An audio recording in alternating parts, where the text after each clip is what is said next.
A Polícia Ambiental do Brasil atende pelo menos 1.500 chamados por mês.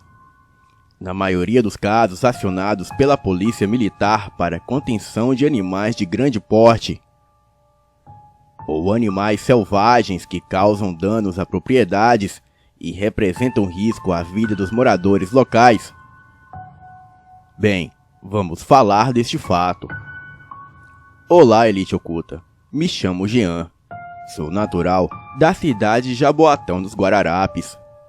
Mas o que vou lhes contar aconteceu quando eu estava a serviço no estado de Tocantins, na cidade de Gurupi, para ser mais exato. Na ocasião, fomos acionados pela PM para ajudar a encontrar e capturar um animal selvagem que matava e aterrorizava os moradores da região. Eu e meu pessoal nos deslocamos em caráter de emergência, pois o local é conhecido por aparições de onças pardas. E por se tratar de um animal em extinção, e do fato do possível animal já ter matado alguns animais nas fazendas ao redor, é sinal de que o animal estava muito faminto e não ligava para a presença de humanos, o que gera um risco em potencial tanto da parte do animal e dos humanos também. Ao chegarmos na cidade, já notamos algumas diferenças, que em primeira mão achávamos que seria por se tratar de uma cidade do interior. A cidade parecia deserta, só alguns cães correndo na rua. A penumbra era interrompida pelas luzes dos postes na rua. A lua estava cheia e o calor era quase insuportável. Fomos recebidos no batalhão da Polícia Militar, onde ficaríamos alojados e acampados até que a situação fosse sanada. Na ocasião, conheci os meus amigos de trabalho, e por se tratar de uma cidade pequena, não vou mencionar nomes.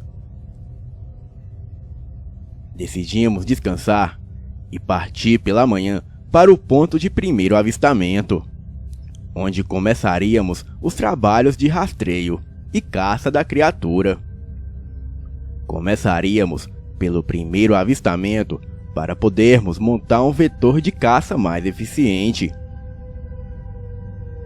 O dia raiou, e com os primeiros raios de sol, a nossa guarnição também se levantou. Estávamos em um total de 4 homens, e acompanhado de mais 6 policiais locais. Partimos para o interior próximo, onde poderíamos nos encontrar com as primeiras testemunhas dos ataques.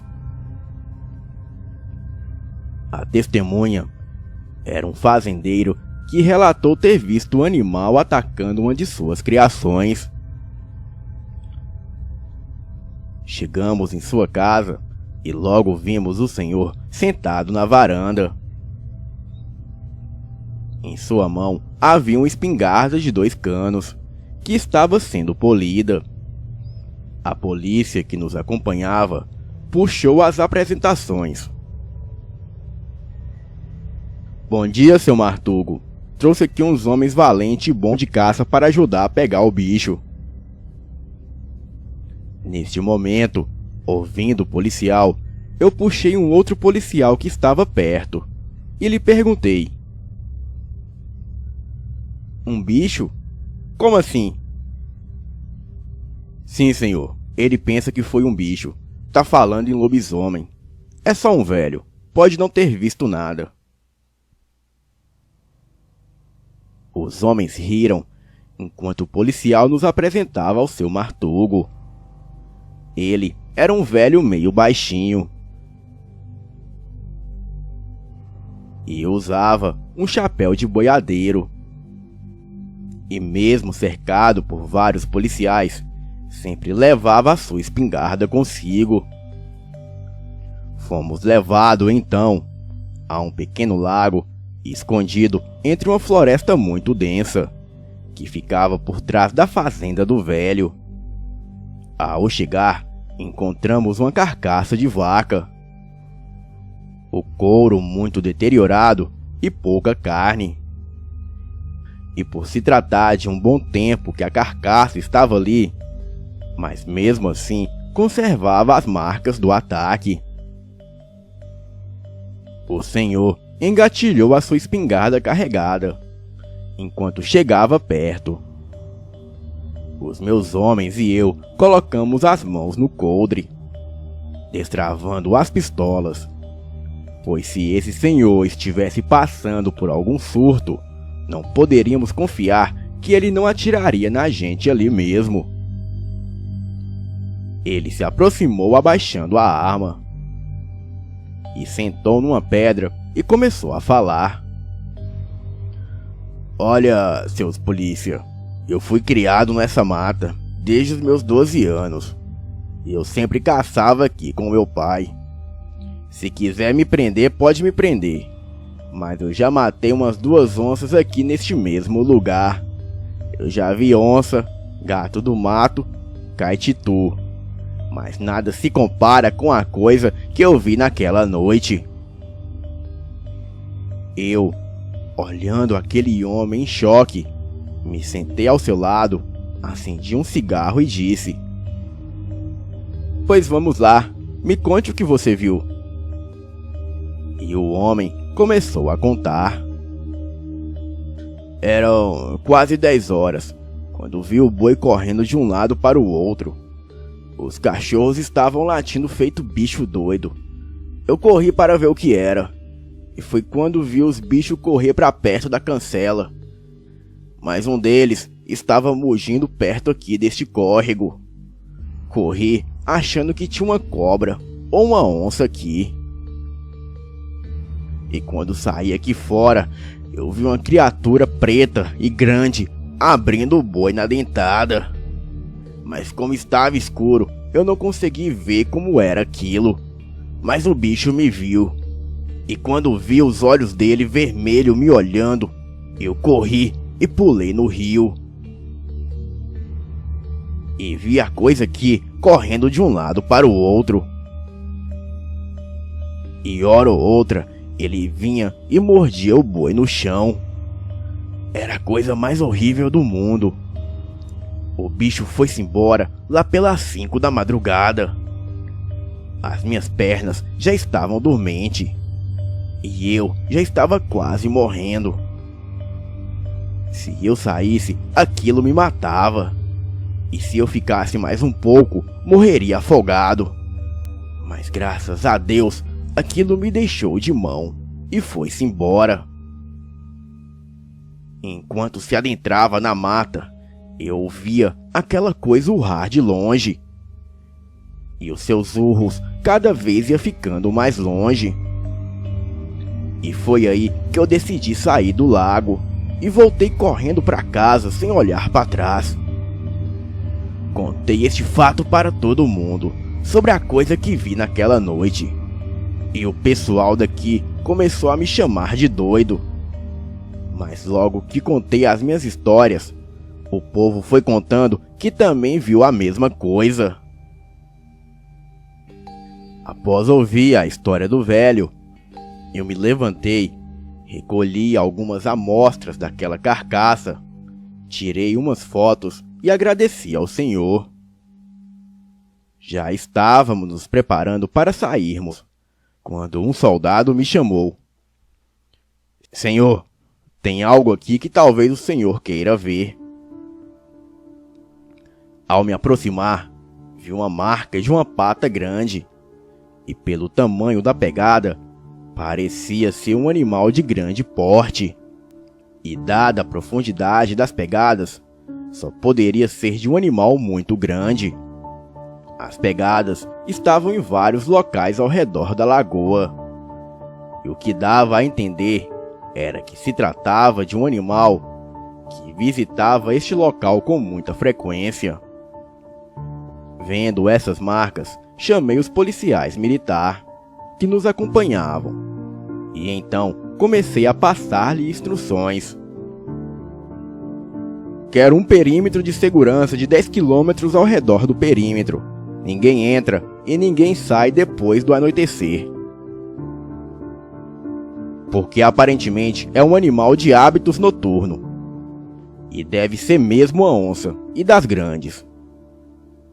E mesmo dando essas instruções ao cabo, eu sabia que a marca de pata no chão não era de um animal da família dos caninos, e muito menos dos felinos. Isso era perceptível pelo formato da pegada. E mesmo sendo um canino, era muito imenso. Ou era isso, ou ele sempre pisava nos mesmos locais. Acontece que preparamos uma emboscada para pegar a dita onça. Colocamos gaiolas acionadas por cordões, armadilhas com laços e espalhamos sangues de bode por toda a carcaça para atrair aquela coisa. O dia foi de muito trabalho. Acontece que ao cair da noite, enquanto terminávamos os procedimentos, vimos surgir ao longe de dentro da mata um homem muito forte, cujas feições parecia de um índio. Porém, ele estava vestido como uma pessoa comum. O abordamos e perguntamos o que ele fazia ali.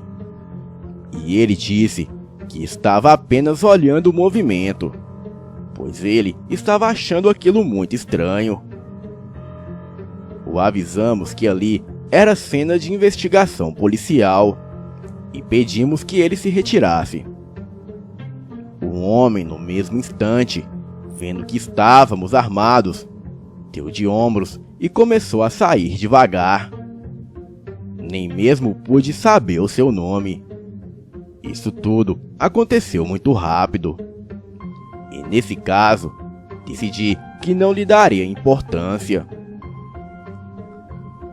A noite já se aproximava, e mais uma vez o calor era imenso.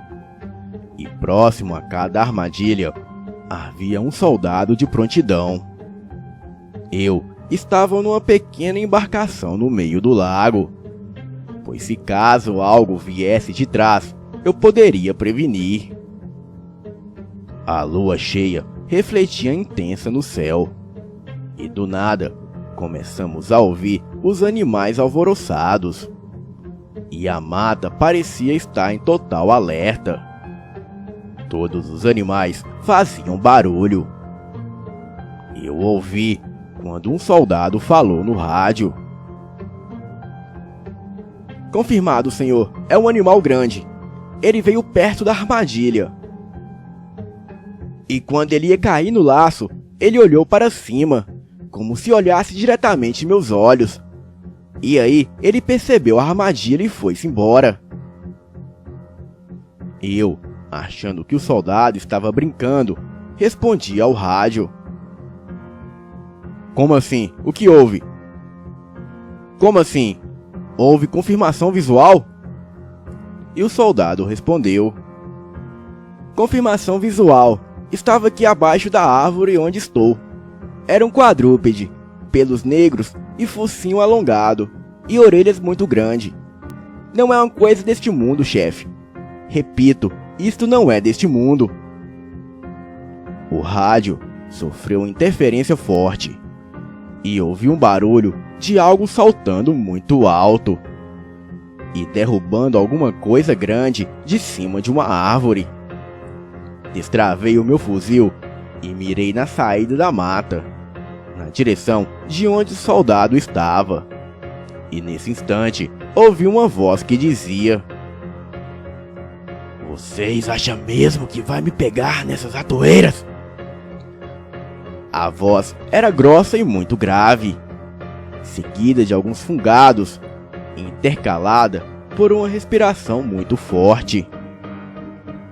Enquanto tentava entender isso, vi acender em minha frente um par de olhos amarelos, que caminhavam sempre de um lado para o outro.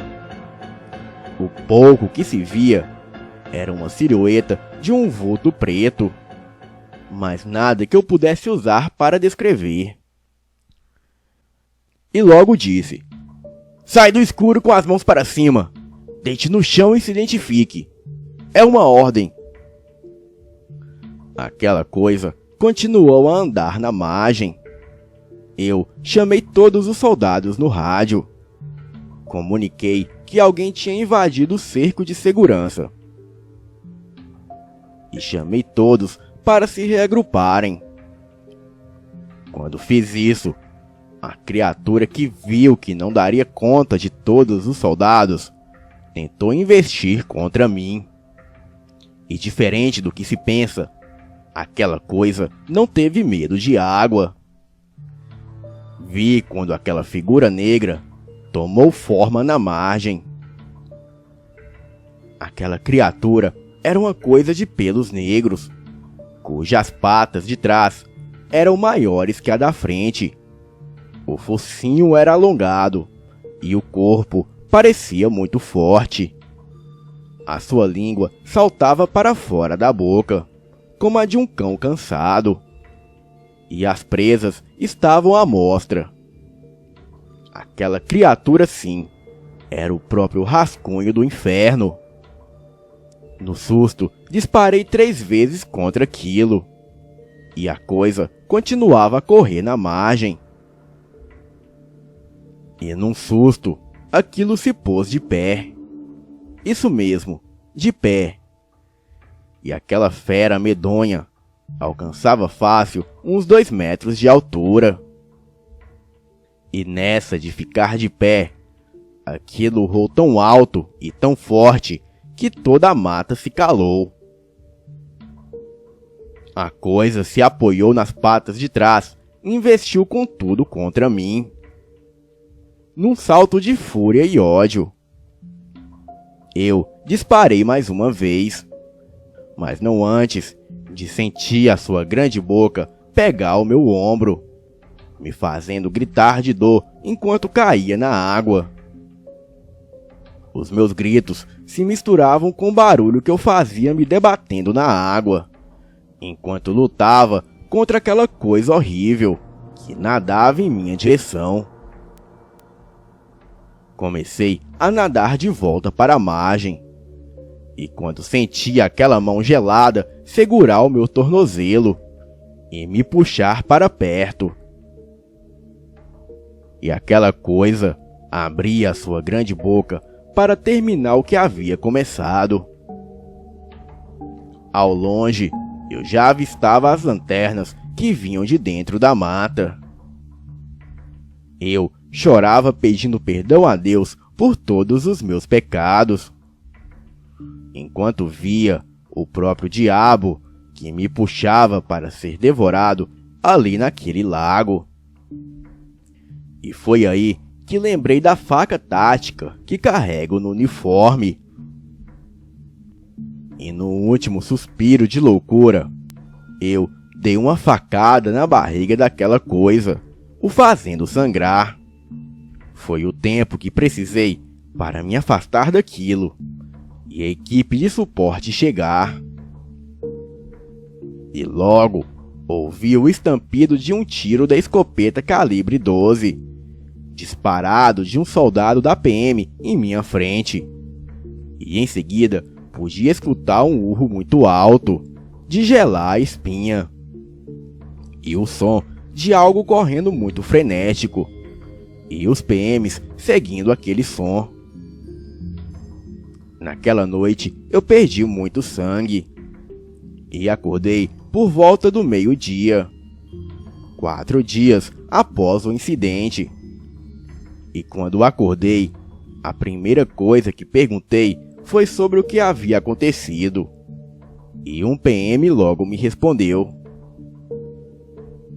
senhor, no dossiê tivemos que dizer que era uma onça, que ela era muito arisca e que acabou lhe atacando. Não tivemos como provar que aquela coisa era de fato um lobisomem. Mas no dia seguinte, fomos atender uma ocorrência em que uma mulher havia achado um corpo de um homem embaixo de um cajueiro. O corpo era de um indígena e estava com marcas de tiros nas costas e barriga, além de uma facada que acreditamos ter sido o senhor que fez. Mas tudo isso ficou em sigilo. Assenti com a cabeça e por conta dos remédios eu adormeci. Mas essa história nunca mais foi comentada no batalhão da Polícia Ambiental. E pelo que sei, as aparições deste bicho pararam. Bem, este é o meu relato. Boa noite.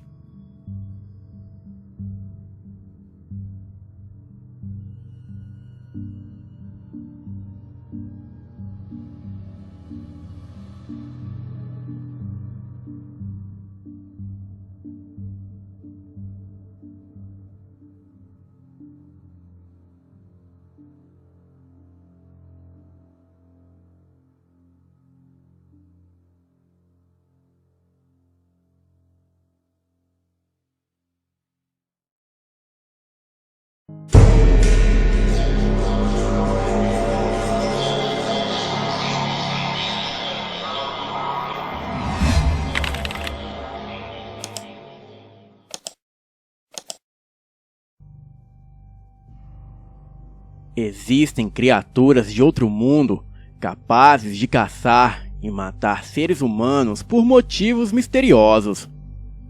E pelo mundo existem diversos relatos de pessoas atacadas misteriosamente em matas e florestas por seres de aparência aterrorizante e desconhecida, possuindo poderes e força descomunal. Afinal, de onde viriam essas misteriosas criaturas e quais seriam seus objetivos? O relato a seguir descreve uma dessas misteriosas e aterrorizantes situações. E este fato aconteceu no Alto Rio Purus. E foi-me relatado por um vizinho de longa data. Ele se chamava seu Moacir e é natural de Sena Madureira, no estado do Acre. E eis a história do Moacir.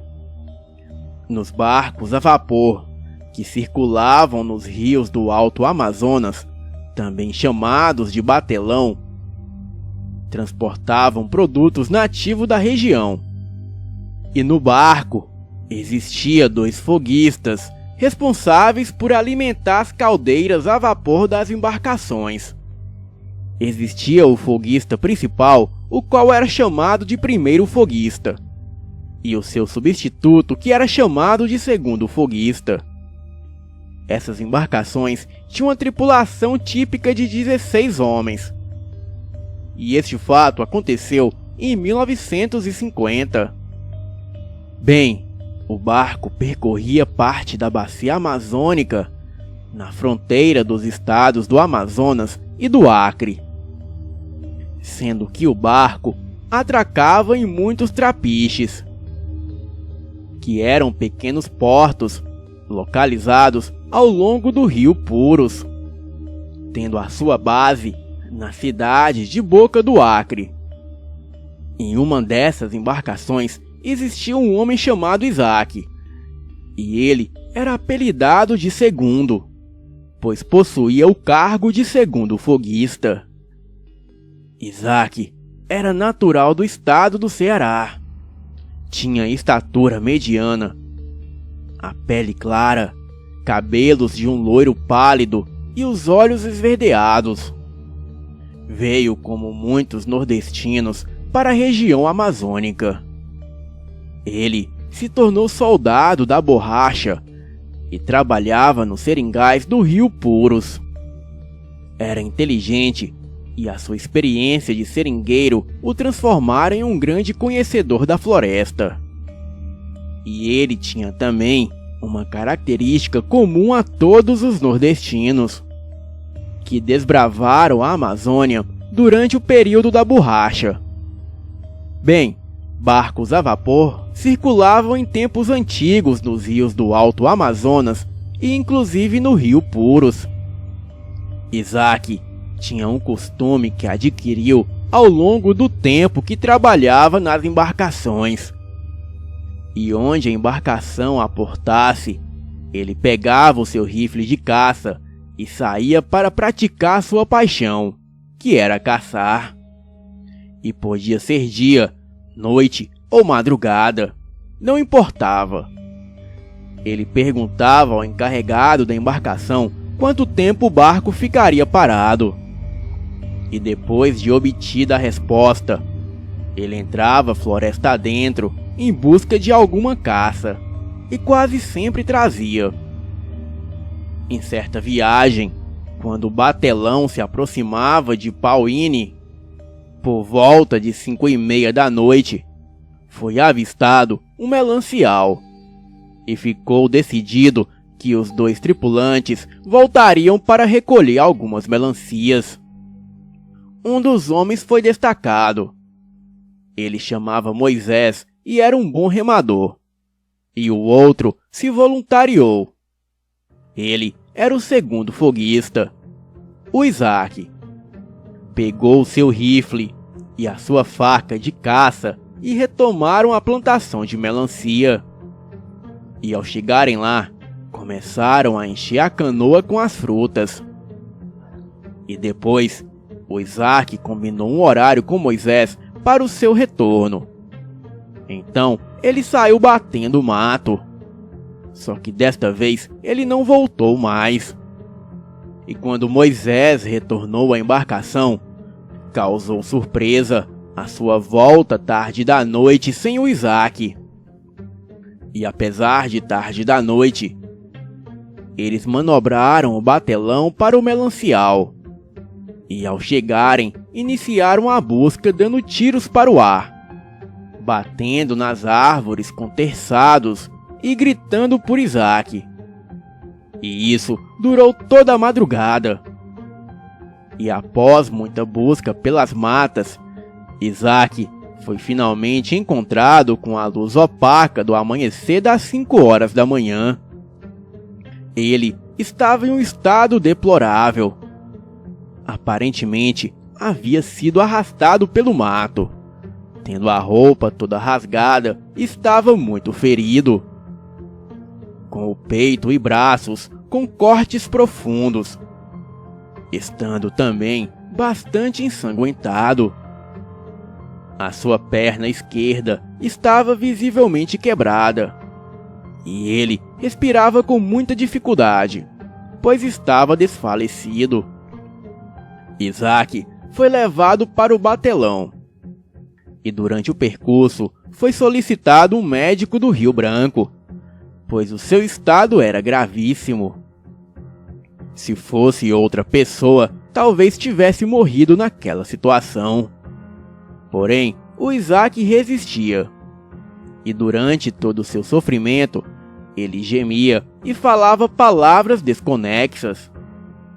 Ele estava transtornado, e ao chegar foi logo sedado. E ficou vários dias sob efeitos de medicamentos, e quando ficava lúcido chorava, e às vezes gritava desesperadamente. Não queria ficar só, e pedia pelo amor de Deus que não o deixassem sozinho. Bem, visivelmente o Isaac não era mais o mesmo. Aquele homem havia perdido a coragem. Os seus amigos faziam uma vigília para não deixá-lo à noite.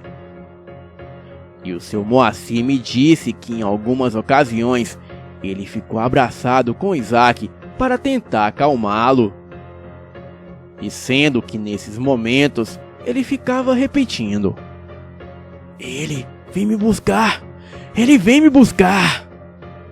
E os companheiros lhe falavam: "Calma, Isaac, quem vem te buscar? Nós estamos aqui com você." E toda noite, Isaac pedia sempre para os companheiros rezarem com ele, e eles o faziam. Essa situação chegou até o conhecimento do proprietário da empresa, que enviou um pessoal para tratar dele, mas não adiantou. Meses se passaram e os homens voltaram à rotina. e sempre alguém ficando com Isaac durante todo o tempo, e ele se recuperando. E ainda assustado, ele só falava em voltar para o Ceará. E após se recuperar parcialmente, em uma tarde, o Isaac resolveu contar a sua versão do acontecimento, o que imediatamente atraiu a atenção de todos. Ele disse que ao carregar a canoa, ele logo foi caçar. Rompeu floresta adentro e encontrou uma trilha feita por queixadas, que é uma espécie de porco do mato. Essa trilha é utilizada pelos animais da região. E a trilha acabava em um pequeno riacho, onde havia muitas árvores de buriti e palmeira nativa. Bem, e essas são as palavras de Isaac. Senti que estava sendo observado. Não me importei, pois no mato essa sensação é normal. Me posicionei para esperar alguma caça e deu azar. Então resolvi voltar pela mesma trilha. E no meio do caminho de volta, eu percebi que estava sendo seguido. E voltei com o rifle em posição de tiro. E pude ver a uns 20 passos o que parecia ser um homem bem mais alto que o normal. E o seu andar era pesado, pois ele se moveu na minha direção. Aquele homem andava corcunda. Então eu deixei que ele se aproximasse. E foi quando eu pude observá-lo melhor. Ele tinha olhos vermelhos e as suas feições eram caninas. A sua boca era uma espécie de focinho com longas presas. Os seus braços eram mais compridos que o normal. E as suas mãos e os seus pés eram enormes. O seu corpo todo também era coberto por pelos amarronzados. Então eu atirei. Descarreguei o rifle e não posso ter errado de tão perto. Mas os tiros não lhe surtiram nenhum efeito. Então joguei a arma no chão e saquei a faca. Eu estava tão apavorado e com um medo que eu nem sabia que tinha. E logo pensei, eu vou morrer, mas levo ele junto comigo. Daquela coisa exalava um fedor horrendo de carniça. E qual foi a minha surpresa quando ele simplesmente desapareceu na minha frente e apareceu atrás de mim. Eu tentei várias vezes acertá-lo em desespero, com sentimentos de pavor e muita raiva. Então percebi que aquilo era uma coisa de outro mundo, pois parecia brincar com o meu medo e se exibia para mim. Pois em algumas ocasiões a criatura se camuflava como um camaleão entre as folhas da vegetação. E outras vezes aquilo ficava transparente mesmo. Muito parecido com a alienígena que vive na mata no filme O Predador. E depois de eu estar exausto tentando acertar a criatura sem sucesso, aquilo me pegou e me levou arrastado para dentro do mato. A partir daí, eu fui massacrado. E gritei que Deus me ajudasse. Lutei, rezei e gritei até perder a voz. E a criatura me sacudia, batia e enfiava as suas garras em meu corpo. E eu não conseguia atingi-la. Tentei esfaqueá-lo e acabei assim como vocês me encontraram, quase morto. Bem, essa foi a história do seu Moacir sobre um homem de carne e osso que enfrentou com muita coragem uma criatura desconhecida. Uma coisa de outro mundo que habita nos confins da selva amazônica. E o Isaac, o cearense corajoso, sobreviveu para contar sua história. E o meu vizinho, o seu Moacir, foi testemunha de tudo, pois ele e o Isaac eram muito amigos. Bem, agradeci ao seu Moacir, o meu vizinho veterano da rota de navegação do Alto Rio Puros. E assim que ouvi o relato, eu fui para casa recontar toda a história para os meus filhos. Boa noite.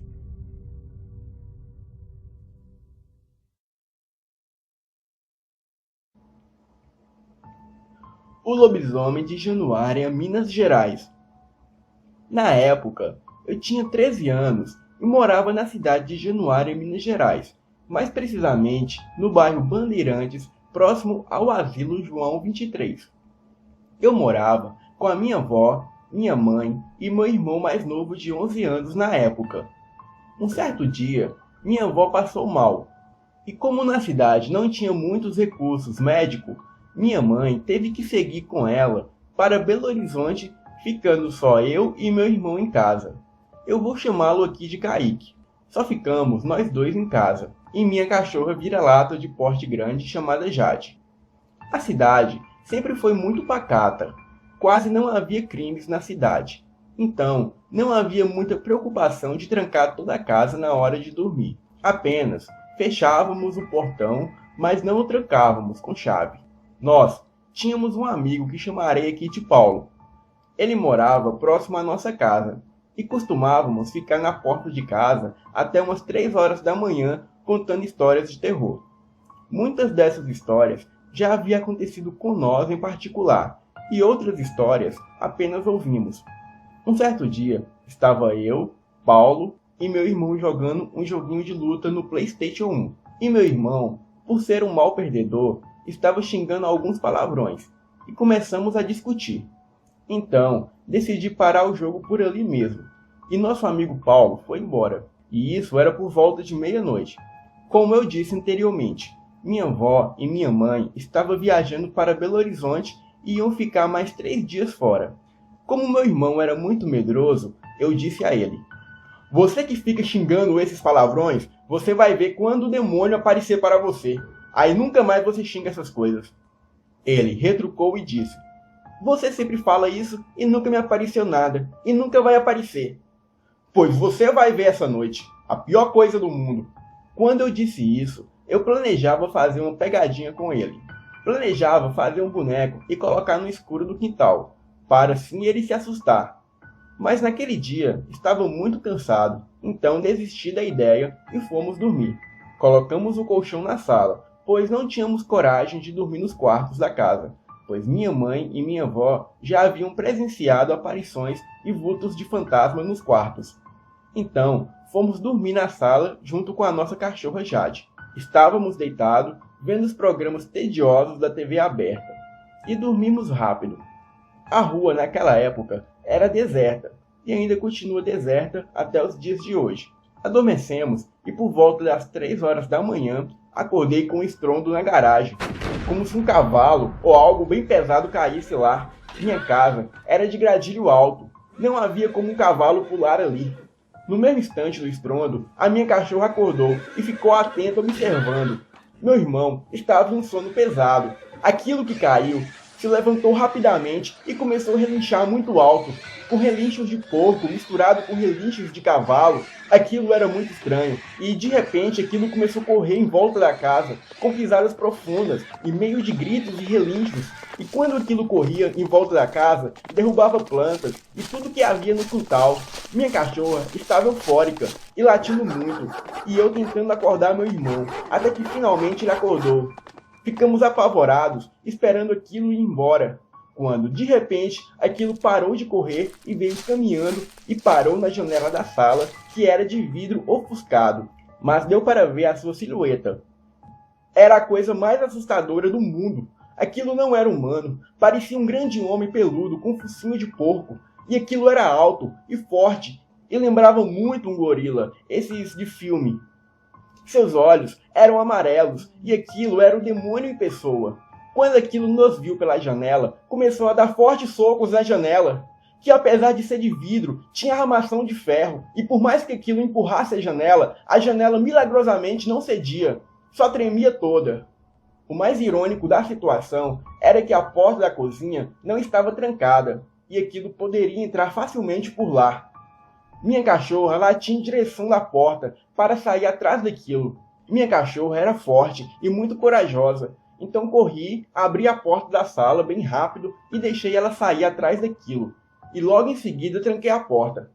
Aquilo começou a correr novamente em volta da casa, e minha cachorra corria atrás daquilo, que continuou relinchando e derrubando tudo que havia no quintal. E por mais que minha cachorra corria, ela parecia não alcançar aquele ser demoníaco. Até que ouvimos um barulho de luta, barulho de cachorro brigando. Parecia que finalmente minha cachorra havia alcançado aquilo. Fiquei preocupado e com remorso por ter deixado ela sair. Depois de uns 5 minutos, todo o barulho parou. E minha cachorra veio para a porta da sala para entrar para dentro de casa. A porta da sala era de vidro e deu para ver ela do lado de fora, muito cansada e exausta. Não pensei 2 vezes e abri rapidamente a porta para ela entrar. Eu a abracei como nunca. Ela estava bem e nunca esquecerei desse dia que a minha cachorra Jade salvou a minha vida. No dia seguinte, por volta das 8 horas da manhã, saí no quintal e notei que o estrago não foi tão grande, mas algo me chamou a atenção. Era um monte de terra vermelha de cemitério na área da frente da casa. Perguntei aos vizinhos se eles haviam escutado algo durante a noite, e ninguém ouviu nada. Comentei esse fato com meu amigo Paulo, e ele acreditou, pois disse que quando estava indo embora, naquela noite, ele viu na praça deserta que fica na esquina da casa dele, um homem alto, de capa preta e chapéu negro, em cima de um cavalo. E esse homem puxava algo com uma corrente, o que parecia ser um cachorro muito grande. Meu amigo não conseguia ver o rosto desse homem, somente a sua silhueta, e os detalhes que te chamou a atenção foi o grande chapéu negro, a capa preta, o cavalo todo negro e o enorme cão que o homem puxava pela corrente. Conta ele que não pensou em ficar ali para ver o que era aquilo, e entrou rapidamente em casa. Mas aquilo continuava lá, parado, em cima do cavalo na praça deserta. Esse fato ocorreu no ano de 2001. Minha cachorra Jade morreu 9 anos depois, e minha avó faleceu em 2015. Hoje eu moro em Belo Horizonte. Minha mãe e meu irmão continuam morando na mesma casa. Comentei esse fato com uma tia minha uns anos depois, e ela acreditou e disse que a mesma coisa ocorreu com ela naquela casa quando ela era criança, e só estava ela e minha avó em casa. Mas isso contarei em outro relato.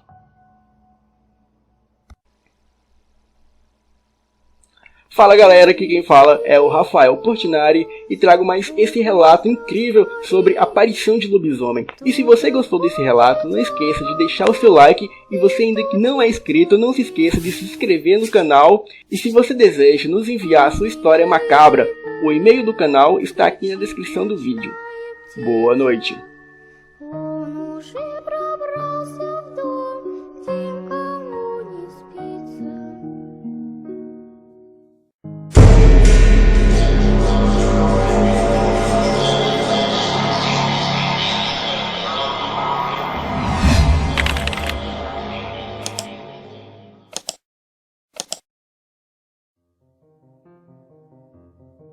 Olá, Elite Oculta. Aqui quem fala é o Miguel, da cidade de Areal, localizada no interior do Rio de Janeiro.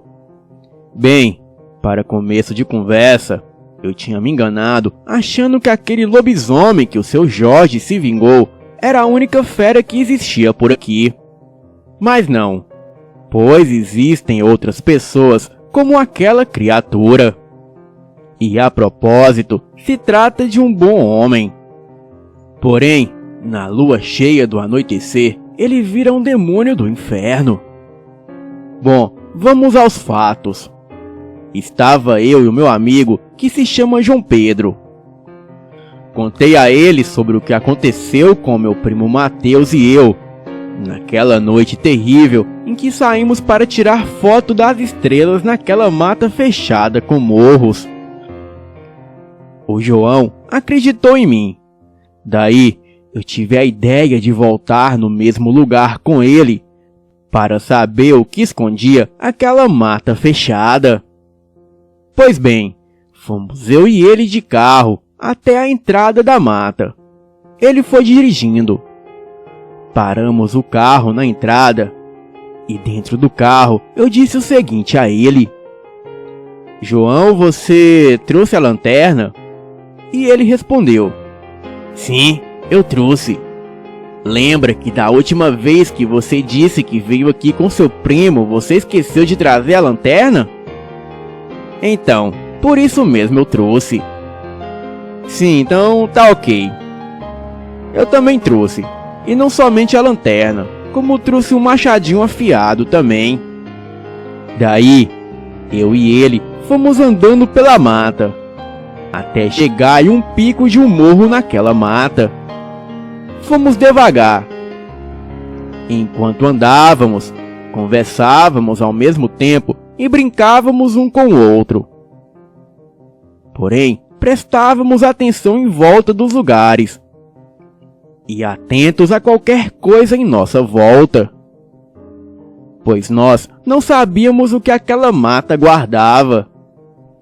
Daí, no meio do caminho, eu perguntei a ele: João, cadê sua lanterna, cara? Vai me dizer que você esqueceu no carro.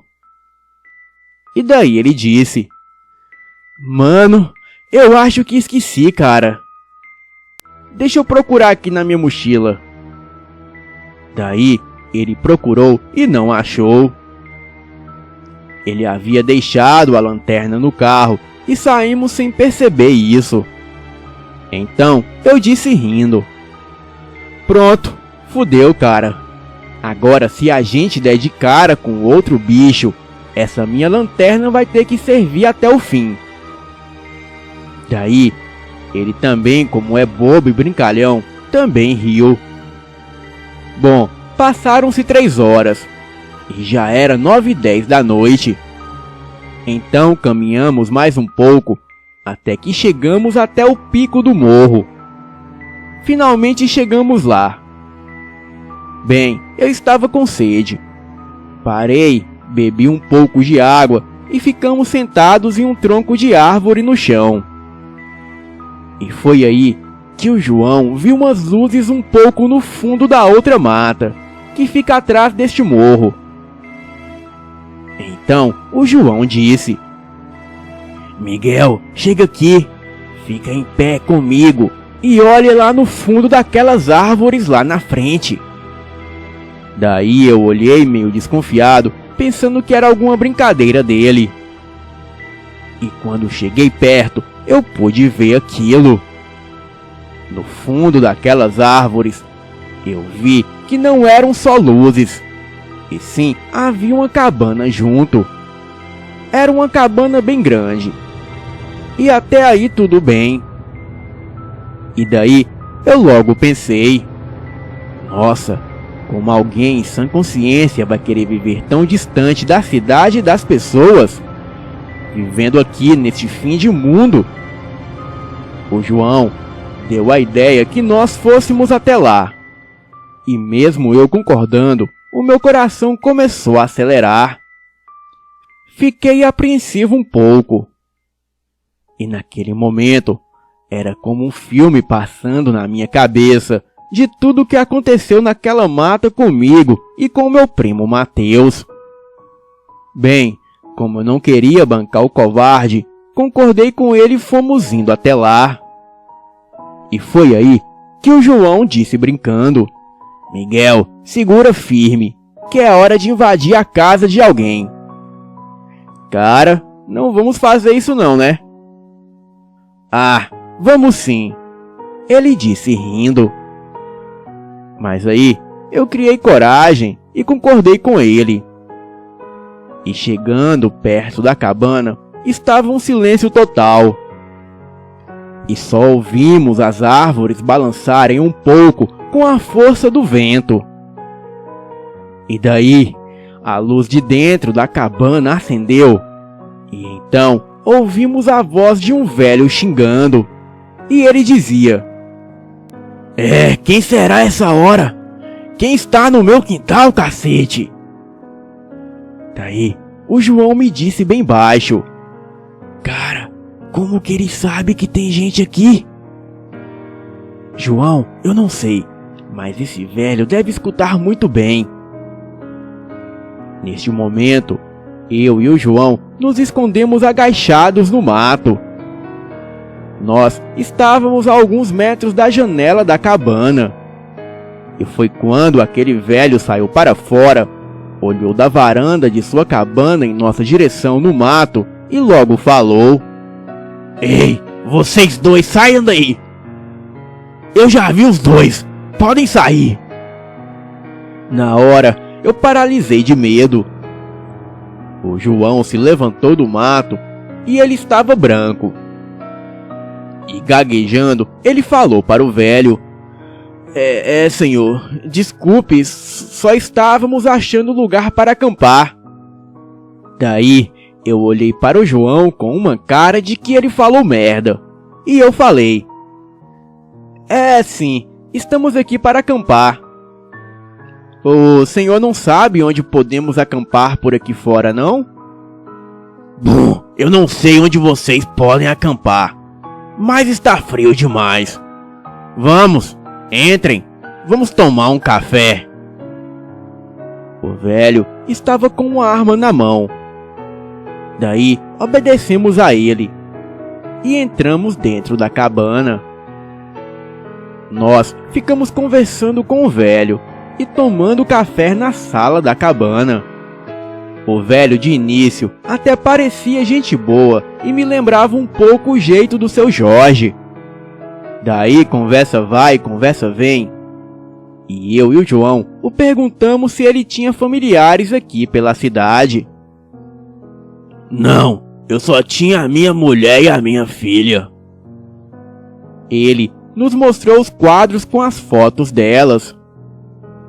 Nós ficamos olhando as fotos e, claro, elogiando a beleza das duas em respeito ao velho. Ele ficou sorrindo, lembrando delas duas. Até que eu, muito curioso, perguntei ao velho se ele sabia do paradeiro das duas, ou o que aconteceu com elas. Ele olhou para mim, meio desviando o olhar, e tentou explicar o que houve com as duas. Meio desconfiado, disse que a esposa dele, mãe da sua filha, o deixou e levou a menina com ela. E dizia que o motivo era porque ele era pobre e também estava ficando perturbado. E depois que ele me contou tudo sobre a filha e a esposa dele, dissemos a ele que já estávamos indo embora. Então, do nada, aquele velho começou a ficar estranho. Ele estava paralisado e suando muito. Tirou os óculos com as mãos tremendo e disse assim: "Acampar? Ficaram loucos? Aqui não é lugar para vocês dois, moleques. Aqui é lugar de homem macho. Macho de me enfrentar", disse ele, parecendo estar com muita raiva. Daí, o João disse para o velho: "Eu não entendi, senhor. Por que nós o enfrentaríamos? Não queremos problemas." E quanto mais tentávamos minimizar a situação, mais ele ficava ensandecido. Ficava louco e começava a falar merda de todos os tipos.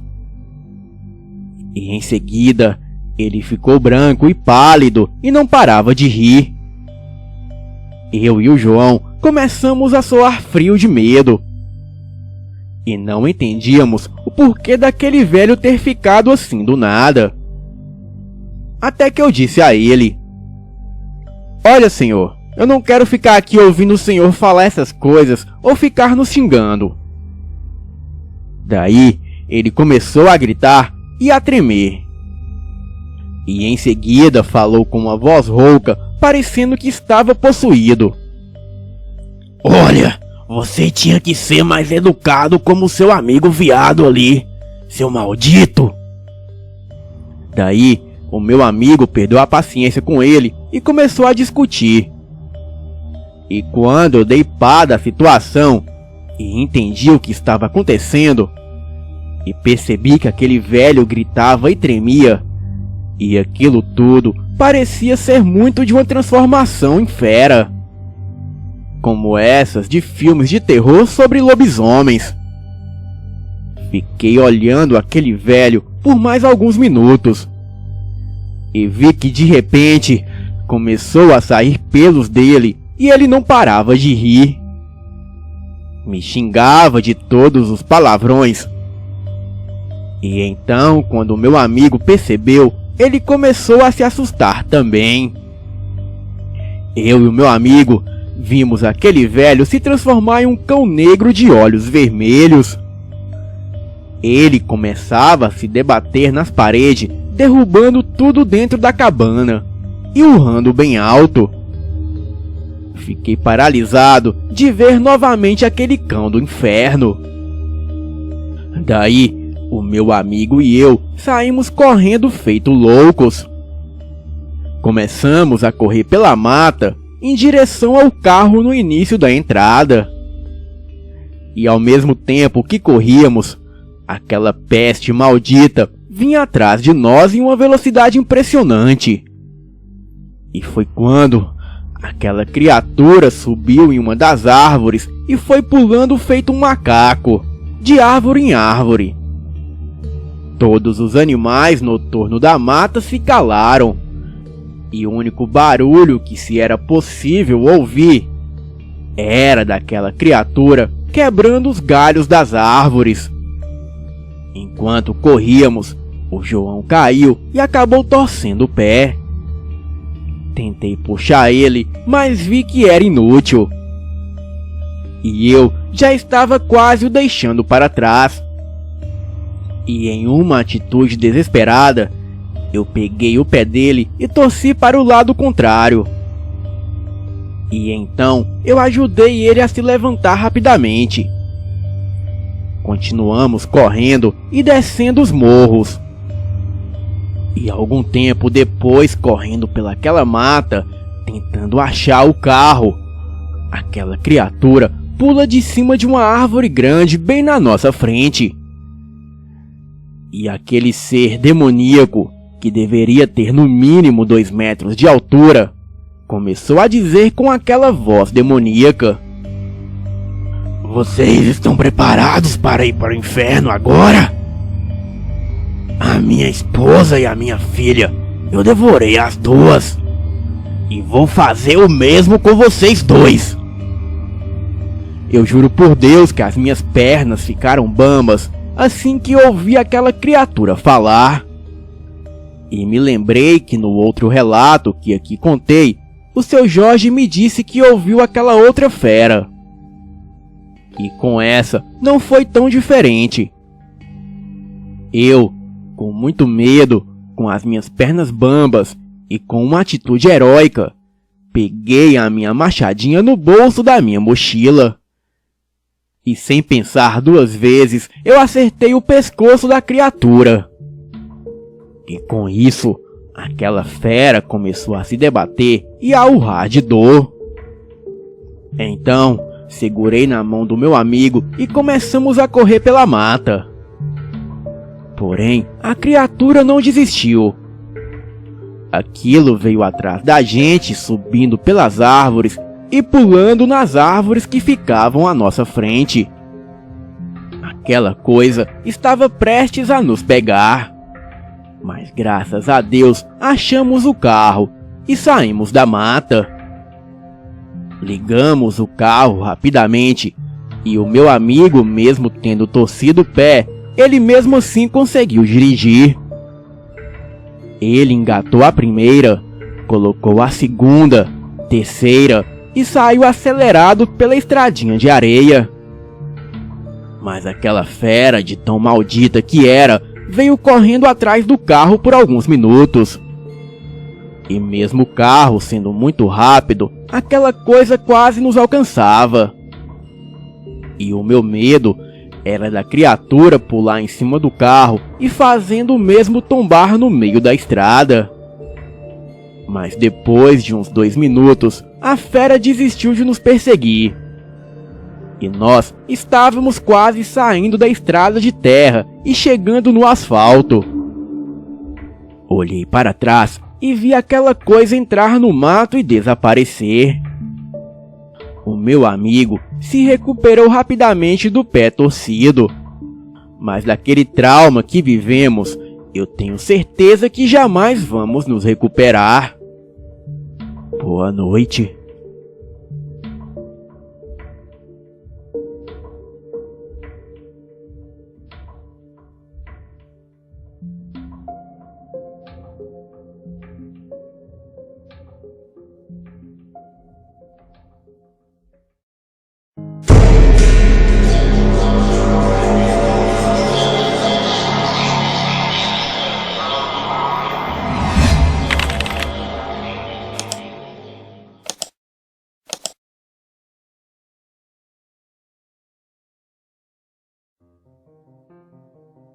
Boa noite, Elite Oculta. Eu me chamo Ezequiel e sou muito fã do canal, pois este canal sempre fala a verdade sobre os lobisomens, sem medo de censuras ou até mesmo ameaça por parte dos lupinos. Neste relato, eu vou falar da minha família. Bem, somos todos lobisomens em casa, e somos um total de 7. O meu pai, o meu irmão mais velho, que se chama Lucas, com 21 anos, Hernandes, com 19, e os gêmeos Gabriel e Daniel, com 18. A minha irmã Ana, com 16, e eu com 15. E todos os meus irmãos tiveram a transformação com 14 anos, e eu tive a minha com 15, no ano passado. E ao contrário dos meus irmãos, a minha transformação foi a que demorou mais. Eu perdi o controle na minha transformação, e o meu pai e os meus irmãos mais velhos tiveram que me conter em forma de fera. E quando eu acordei, eu estava no quarto, deitado em minha cama. Perguntei ao meu pai o que havia acontecido, e ele falou que eu me transformei em um lobisomem. Porém, diferente dos meus irmãos, o meu pelo era prateado. O meu pai, muito intrigado com aquilo, ligou para o meu avô, que também possuía a sina lupina. O meu avô disse que um lobisomem de pelos prateados era um símbolo de poder entre os lupinos. Bem, eu não acreditei no meu avô, pois como ele era velho, ele era cheio de crendices. E como eu havia mencionado, eu não mantive a consciência na transformação. Mas mesmo assim, o meu avô e o meu pai começaram a me treinar para que eu não perdesse o controle. Pois o meu pai me disse que na minha forma de fera, eu alcançava 2 metros de altura. E o mesmo só conseguiu me conter por causa dos meus irmãos, pois a minha força era algo descomunal. E como um cane, eu tinha a força de 5 lobisomens. Bem, eu ainda não conseguia digerir toda aquela informação, pois acreditar que eu era um lobisomem era algo surreal até mesmo para mim. Os dias se passaram e a minha segunda transformação aconteceu em uma noite de lua cheia. O meu pai e o meu avô começaram a falar comigo durante a transformação, e isso foi me deixando bastante calmo. Então, eu me transformei, e dessa vez eu consegui manter a consciência. Fiquei encarando o meu pai e o meu avô, e depois eu entrei na mata à procura de alguma caça fresca, pois na forma lupina eu estava com uma fome absurda. E ali pelas matas e pelas fazendas locais, eu matei 2 vacas e um porco. Comi os 3 e não sobrou quase nada, somente a carcaça. Aos poucos, eu ia tendo consciência do que fazia, e flashes das minhas ações passavam diante os meus olhos. Bem, quando você está transformado, a sensação de poder é algo incrível. Eu escutava tudo à minha volta a uns 2 quilômetros de distância. E até mesmo o pio das corujas que estavam a quilômetros dali. Bem, depois da minha caça e do meu treinamento pela mata, eu voltei para casa no dia seguinte. Acordei desorientado próximo ao riacho. Estava pelado e todo sujo de sangue. Cheguei em casa e fui direto para o banho. E após sair do banho, o meu pai e o meu avô me chamaram para conversar. Sentei-me no sofá da sala de frente para eles. Então, eles me disseram que na minha forma de fera, os meus olhos eram azuis.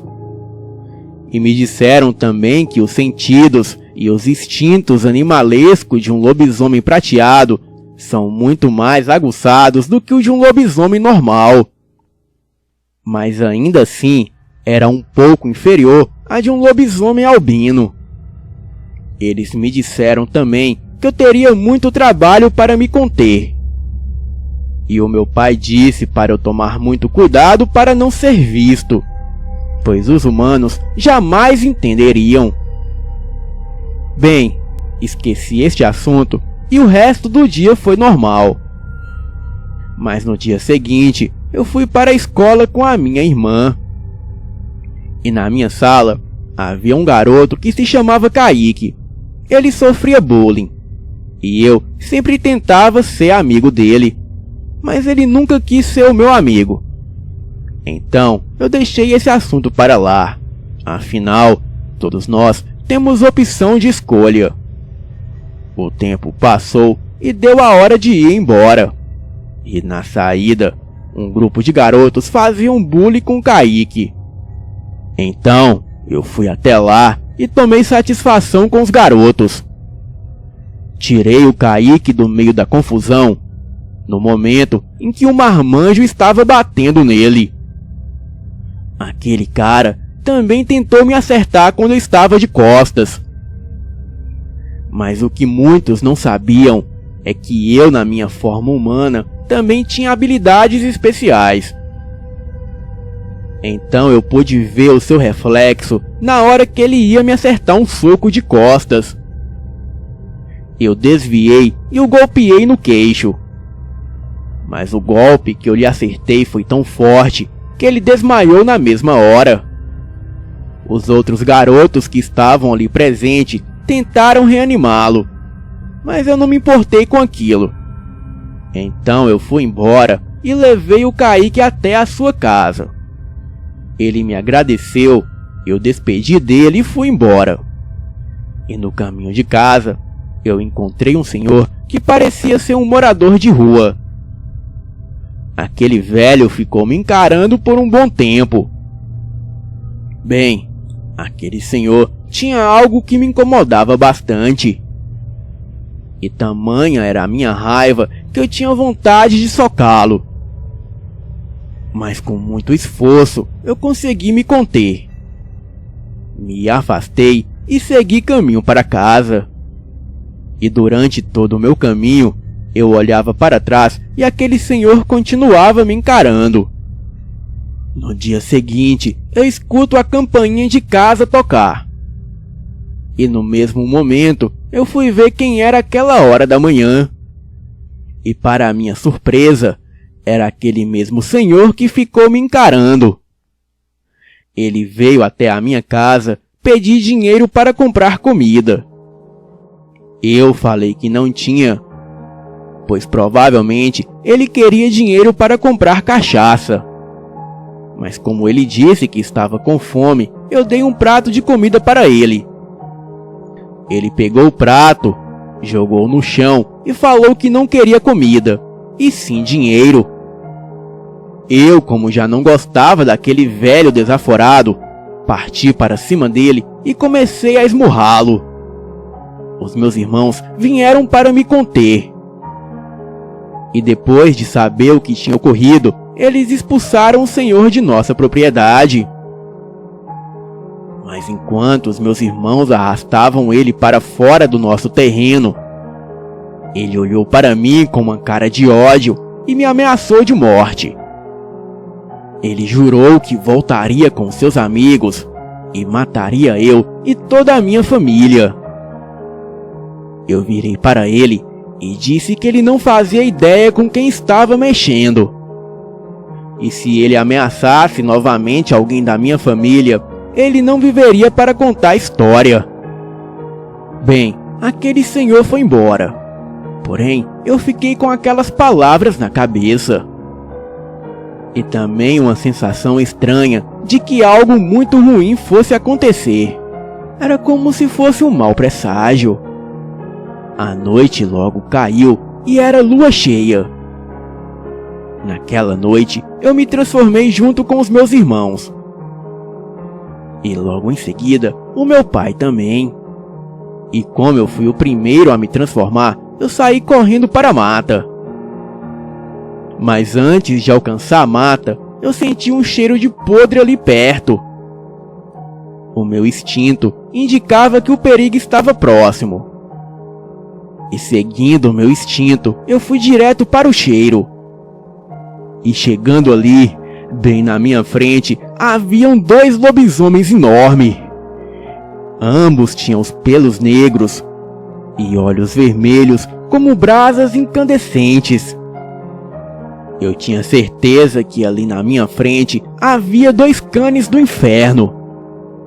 E apesar de eu nunca ter visto um pessoalmente, o meu avô sempre me contava sobre essas criaturas. Até mesmo do confronto de nossa família contra essas criaturas renegadas. Bem, eu não pensei 2 vezes e parti para cima deles. Cheguei até a achar que eu não seria páreo para aquelas criaturas, pois segundo meu avô, um único cane tem força de 5 lobisomens. Mas diferente do que eu imaginava, com apenas uma mordida no pescoço, eu matei um dos canes. E depois eu parti para cima do outro. Ele tentou fugir, mas não conseguiu. No meu íntimo, eu sabia que aquele último cane era aquele senhor que me afrontou. Então, eu o alcancei e o matei lentamente. Os meus irmãos chegaram bem na hora em que eu rasgava a carne daquele cane maldito. E após abatê-lo, ele tomou a forma daquele senhor que havia me ameaçado mais cedo. A noite foi longa. Voltamos para casa e contamos toda a história para o meu pai e para o meu avô. Eles, muito emocionados, ficaram felizes e chocados ao mesmo tempo, pois não conseguiam entender como eu havia conseguido matar sozinho 2 canes do inferno. Pois, como mencionei, cada cane tem a força de 5 lobisomens natural. Tivemos que voltar até onde estavam os corpos e os queimarem, pois segundo meu avô, mais canes viriam em busca de vingança. Bem, isso tem pouco tempo que aconteceu. E até o momento, nenhum outro cane apareceu. Mas acredito que mais cedo ou mais tarde, eles voltarão em busca de vingança. E quando isso acontecer, se eu estiver vivo, escreverei aqui para o canal. Obrigado, Fael, por mostrar o meu relato para o mundo. Boa noite.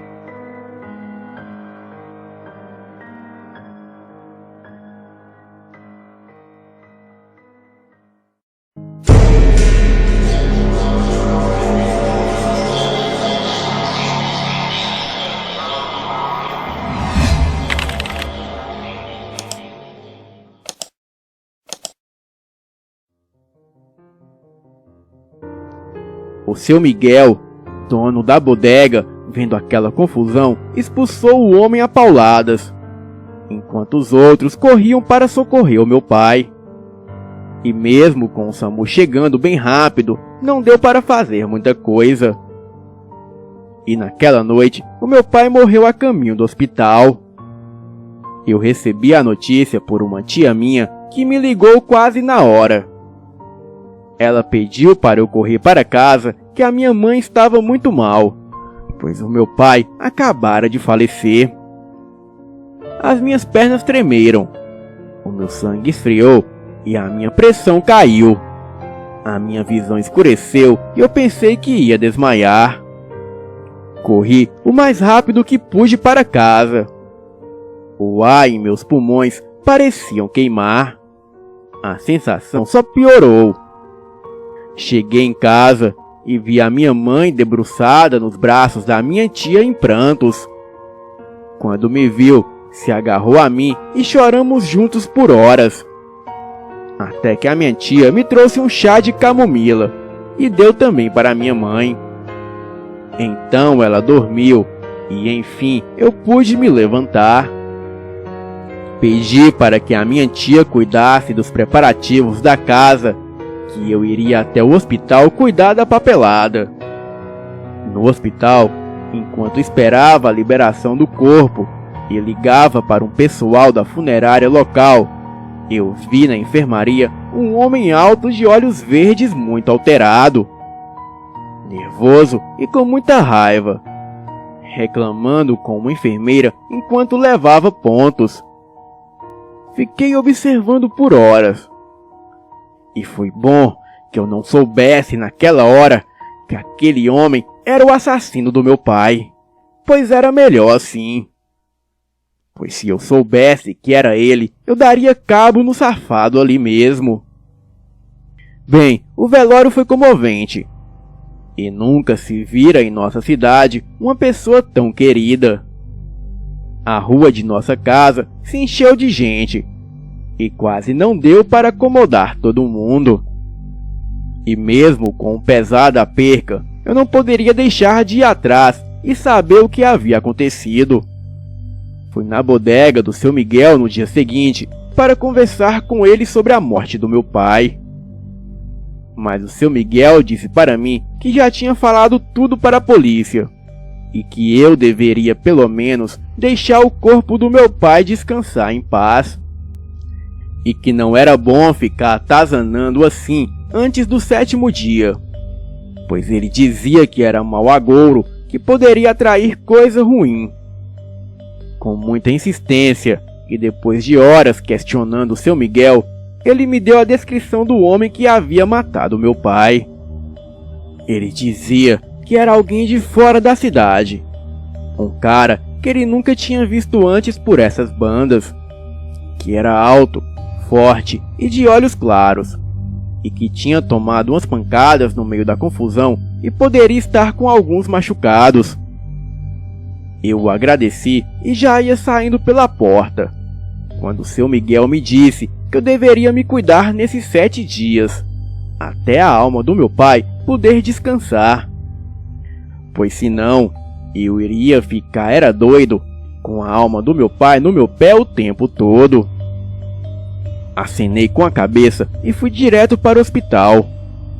A descrição que o seu Miguel tinha me dado era a mesma do cara que eu tinha visto noite passada.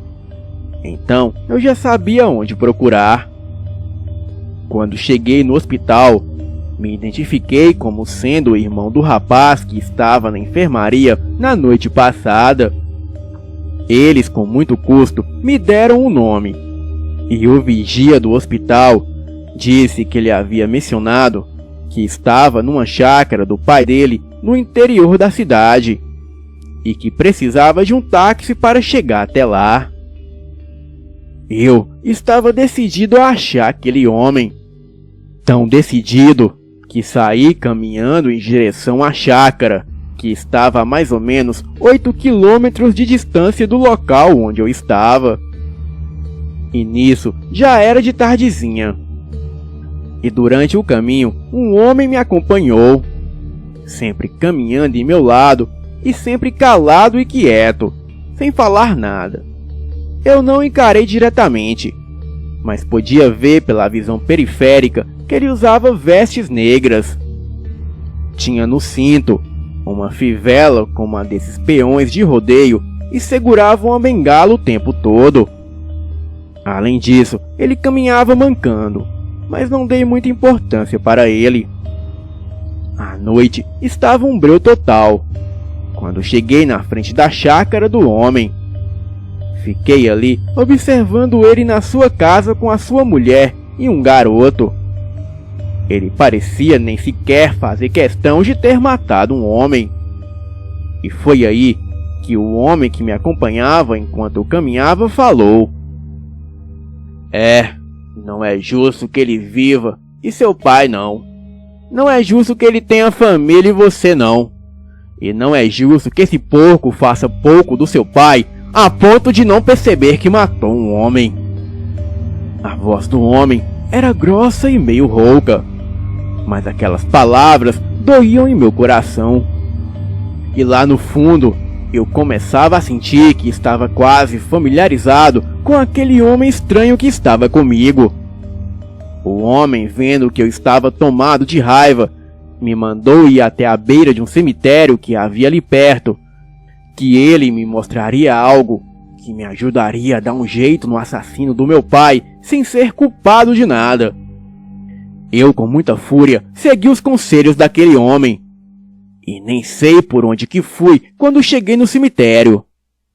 E quando cheguei lá, encontrei com uma velha senhora que estava sentada em cima de uma cova.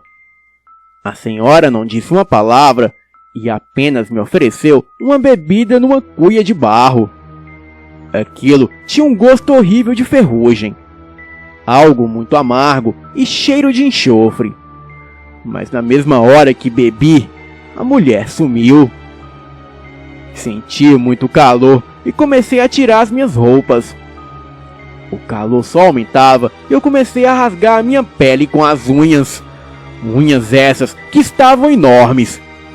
Senti os meus ossos se quebrando como se saíssem do lugar. Comecei a gritar de dor desesperado. O ar parecia queimar dentro dos meus pulmões. Comecei a cambalear por aquele cemitério, enquanto ouvia vozes gritando em minha cabeça. Tentei chamar por ajuda, mas o que saiu da minha boca foi um estridente uivo. Os meus joelhos doíam e estava difícil de respirar. Era como se eu carregasse muitos pesos em meu peito. Vi de novo a figura do homem comigo. As suas pernas pareciam feridas e calejadas. Escorria sangue dos seus olhos e eu vi um brilho alaranjado macabro. No susto, eu saí correndo como nunca. E eu estava tão rápido e tão forte que eu dei um salto e, de fato, eu pulei a cerca do cemitério. Saí correndo e, por estar transtornado e tomado pela raiva e pela fúria, eu parei bem em frente da porta da casa do assassino do meu pai. Um velho cachorro que ficava no alpendre da casa foi a minha primeira vítima. Com um movimento, eu o agarrei com as minhas mãos enormes e peludas e o joguei na parede, o esmagando e comendo a sua carne. Eu lembro de achar sua carne deliciosa, o sangue quente em minha boca, e aquela sensação era estranha demais para mim, mas eu gostava. O homem abriu a porta para ver o que estava ocorrendo, e no mesmo instante eu o agarrei pelo pescoço e, vendo ele chorar, implorando por sua vida, eu abocanhei a sua cabeça, enquanto a sua esposa e o seu filho assistiam gritando e chorando pela janela. Eu o matei, e em seguida eu vomitei o seu corpo ali mesmo. Então eu me virei para a mulher e o garoto. Porém, eu não tinha o intuito de machucá-los, mas precisava fazer isso, pois o meu instinto era incontrolável, e a voz do diabo falava em minha cabeça. Bem, acordei no outro dia no mesmo cemitério que fui na noite passada. Eu sabia, aliás eu sei, que eu sou um risco para minha mãe e familiares. Então, naquele dia, eu só passei em casa para dar um abraço em minha mãe. Apanhei algumas coisas e saí pela cidade à procura de carona para sair dali. E sempre que me perguntavam para onde eu ia, eu respondia que ia até onde pudessem me levar. Nesse dia, eu conheci várias pessoas. fiz amigos e inimigos, inclusive até eu fui perseguido pelo pessoal do Discob. Porém, isso ficará para um outro relato. Fui morando de cidade em cidade e sempre como pedinte e morador de rua. E sempre que eu via que alguém suspeito do Discob estava na cidade, eu dava um jeito de me mudar. Bem, estou nisso até hoje. Decidi contar isso, pois vou dar um fim à minha vida hoje. E preciso contar sobre toda a verdade. Pois se eu não fizer isso, eu poderei cair na mão do Discob. E eu sei que o que vai acontecer comigo não é nada bom. Bem, não existe isso de controlar a maldição. Não existe fórmula mágica. Se tornar um lobisomem é basicamente se virar contra todos que você ama. E também se transformar em uma máquina de matar sem freio. Boa noite.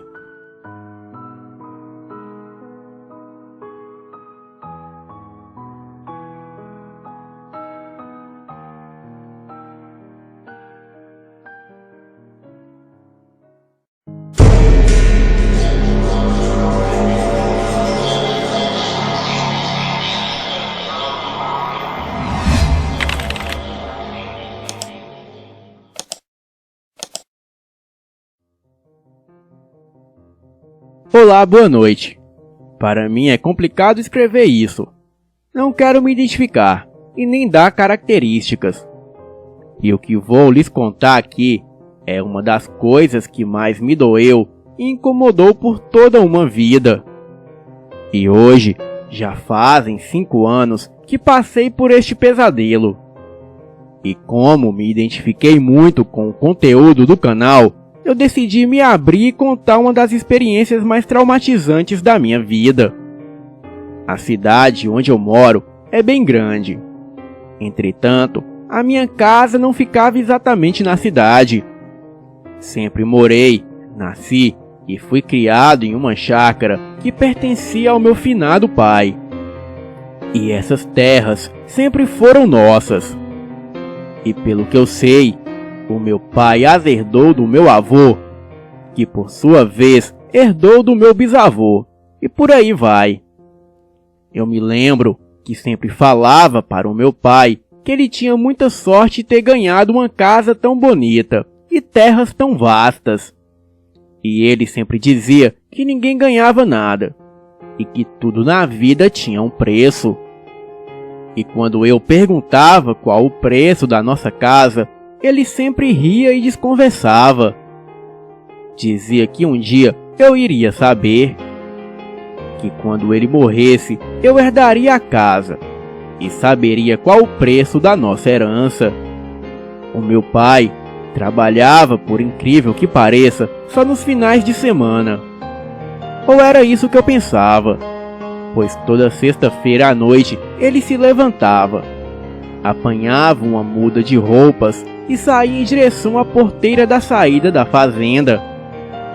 Ele nunca mencionava essas saídas, e muito menos falava onde ele trabalhava. A minha mãe dizia que o meu pai era vigia noturno de fim de semana de uma empresa, e que por isso ele só saía no meio da noite, e só aparecia dias depois. Ela dizia que ele era um homem bom, e que aquele emprego era o que mantinha as contas em dia e a família segura. Este cenário começou a mudar quando a minha mãe ficou grávida pela segunda vez. O meu pai começou a reclamar sempre que tinha que ir trabalhar. Começou a ficar mais violento e muito agressivo. Chegava em casa bêbado quase sempre que vinha do seu trabalho. E por vezes eu pude ouvir as brigas dele com a minha mãe no meio da noite. Ele dizia que já era perigoso demais ter um filho e quem dirá 2. E que ele não poderia suportar isso por muito tempo. E que cogitava mandar a minha mãe para a cidade natal dela por uns meses, para a segurança dela e do bebê. Eu ouvia essas brigas sem nem sequer saber de fato do que se tratava. Ficava imaginando do que o meu pai estava falando e queria saber o porquê era perigoso ter 2 filhos e também porque eles brigavam tanto, pois essas brigas corriqueiras me faziam sentir culpado. E eu achava que eu era o motivo das brigas e das discussões deles. Bem, os dias se passaram e as brigas só aumentavam. Em uma sexta-feira, quando meu pai saiu para o tal emprego, ele não pegou uma muda de roupa. Eu vi ele sair sem nada nas mãos. E eu, preocupado, apanhei uma muda de roupas, achando que ele tinha esquecido, e fui o seguindo. Ia lhe fazer uma surpresa e lhe entregar as roupas, e por isso eu não avisei nada, e apenas o segui, esgueirando-me por entre as matas e carreiros, sempre com ele à vista. E foi quando, passando por um curral onde os animais iam se desponjar, eu vi o meu pai ir bem para o meio daquele curral. Ele se deitou e começou a se colar e se esfregar onde os animais se desponjavam. Em seguida ele gritava e a sua voz engrossou. Os gritos aos poucos tomavam um tom estranho e dava para ouvir o som de ossos se quebrando e alguém vomitando algo. E foi quando, com muito medo, eu deixei as suas roupas no chão e saí correndo de volta para casa. Corri como se não tivesse amanhã. Cheguei em casa aos prantos, gritando pela minha mãe. Ela saiu de dentro de casa assustada e eu contei a ela o que tinha visto. Contei que o meu pai virava bicho e que tínhamos que sair de casa ou ele iria nos matar e comer. A minha mãe me levou até o quarto e me colocou para dormir. E disse que no dia seguinte, o meu pai iria me explicar tudo e que eu deveria ficar despreocupado, pois isso não era nada do que eu estava pensando. E tudo aquilo que eu havia visto tinha uma explicação. Bem, eu quase não dormi aquela noite, mas o pouco que dormi, eu fui interrompido pela voz do meu pai, que tinha acabado de chegar em casa. E estava conversando com a minha mãe na sala de visitas. Ela contava a ele que eu tinha visto ele se esponjar no esponjeiro dos animais e que ele tinha que me explicar algumas coisas. Senti a mão do meu pai por cima do lençol e senti o cheiro de carne em seu bafo, mas mesmo assim eu fingi estar dormindo, pois eu não estava pronto para ouvir da boca do meu pai que ele era um bicho. Bem, mas não deu para evitar por muito tempo. E mesmo evitando falar com ele, não daria para evitar para sempre, pois mais cedo ou mais tarde eu iria dar de cara com ele e ele iria querer falar sobre o assunto. Bem, e esse dia chegou. Foi numa quinta-feira e eu estava chegando do campo quando dei de cara com meu pai, que me esperava no meu quarto. Ele me mandou sentar na cama. Disse que eu o estava evitando durante toda a semana. Porém, eu precisava ouvir a verdade da boca dele. Ele me contou naquela tarde que isso era o preço pelas terras e pela casa, além do dinheiro que sempre era abundante na família, e que o avô do pai dele havia feito um pacto que a cada homem da família teria apenas um filho, e que esse teria consigo essa maldição. E era por isso que tínhamos bastante dinheiro. Eu quase enlouqueci na hora, pois na minha cabeça eu também era um lobisomem. Mas naquela tarde o meu pai me explicou muita coisa. Ele disse que essa maldição só viria para mim quando ele morresse, e que não havia perigo nenhum em eu virar lobisomem, e também era para eu ter calma. Os dias se passaram e eu parei de falar com meu pai. Passei a trancar a porta do quarto sempre que ia dormir. Comecei a comer separado e até preparei uma mochila grande para o caso de ter que fugir daquele lugar. Meses depois dessa conversa com ele, algo muito ruim aconteceu em nossa casa. E é aqui que a minha história se torna de fato assustadora. Bem, era uma sexta-feira à noite no mês de janeiro. O meu pai saiu à noite como de costume. Só que desta vez parecia que estava caindo um dilúvio dos céus. Era tanta água que o rio que liga a nossa fazenda à cidade alagou e submergia a ponte. A chuva era tão forte que quase não ouvia a minha mãe gritar. Porém, na mesma hora que ouvi, eu pensei que era o meu pai que havia aparecido, se transformado em lobisomem para matar a minha mãe e eu. Pois a essa altura, era somente isso que eu pensava.